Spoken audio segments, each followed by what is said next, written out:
में शिफ्ट होने के 3 महीने बाद सब कुछ बदल गया। उस घर में अजीब अजीब घटनाएं घटने लगी। जहां पर उन दोनों ने फ्लैट लिया था वो जगह शहर से थोड़ा दूर था, तो वहां आसपास से बंदर हमेशा आ जाया करती थी। श्रेया और अनुपम दोनों अक्सर उन बंदरों को कुछ खाने को देते।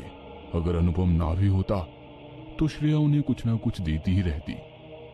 लेकिन एक सुबह कुछ अजीब घटा।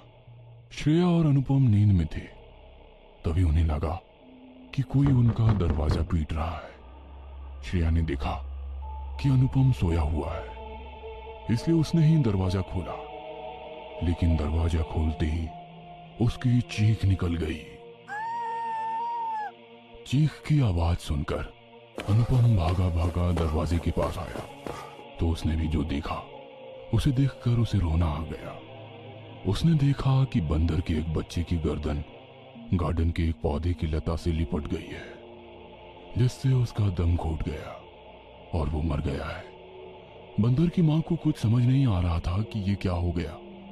कभी वो अपने बच्चे के मृत शरीर के पास जाती, कभी अनुपम का दरवाजा पीटती।